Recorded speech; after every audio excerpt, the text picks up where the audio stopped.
hands down. I hope that you remember and respect my rules. So this is for everyone. Question or answer, get it up. Get it where I can see it, and remember that you have 3 seconds to answer, 3 seconds to respond. So please be ready if you want to participate. And I want you to repeat after me. Gauguin.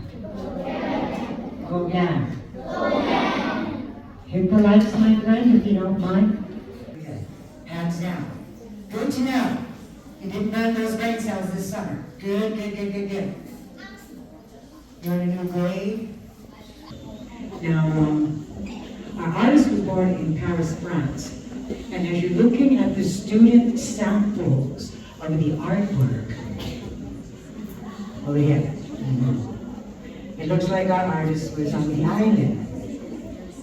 And that's because our artist would eventually leave France and he would go to a very far off and remote island. Paul Gauguin. Now, Paul Gauguin, he didn't begin to paint until he was much older. Now, when Paul began painting, he was influenced by a French artist, very famous, and his name was Camille Pissarro. They had housekeepers. The children had private tutors. They went to dance lessons. They went to fabulous museums. But all Paul could think about was painting.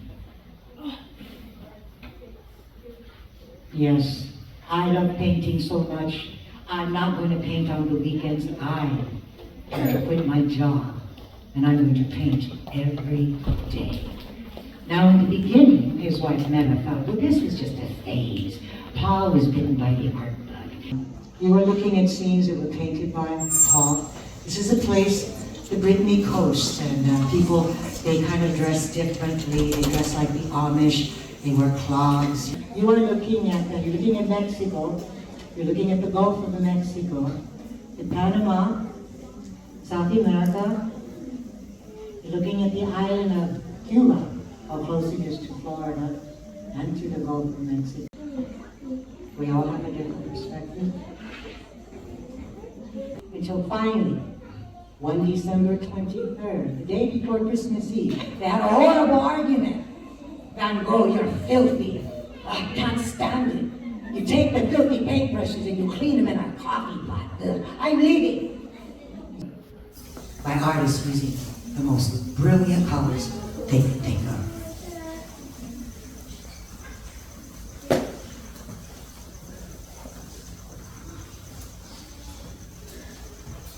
Vincent van Gogh painted what he knew.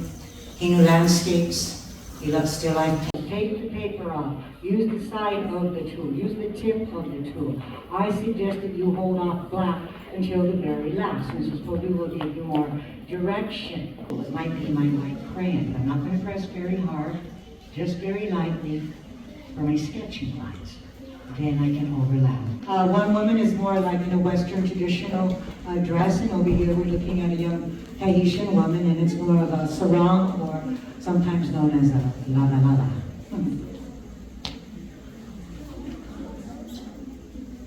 Field, sewing their clothes, making their shoes, they would wear clogs.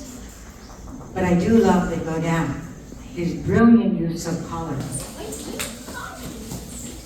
And the artwork of Paul Gauguin, you will see on the island of Tahiti. You will see it on the island of Hawaii. You see reproductions of his artwork. It is still beautiful, depicting island life.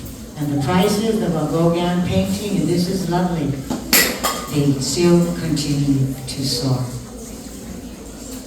You are looking at student samples of this beautiful art project, and you will take note. I like the use of some of the color. This is kind of interesting for palm trees, blue purple. That's up to the artist. I like the buildings, the structures that you see here. Canvases, I consider them to be vertical, or like a door, and then horizontal would be like a window. But my canvas on my board right now, my piece of paper, is it vertical or is it horizontal?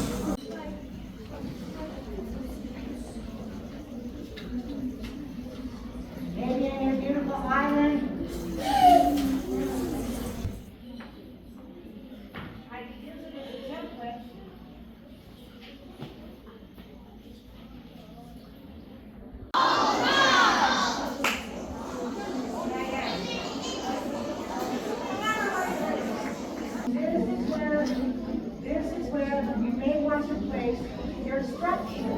So we're going to have the building, all right, very simple,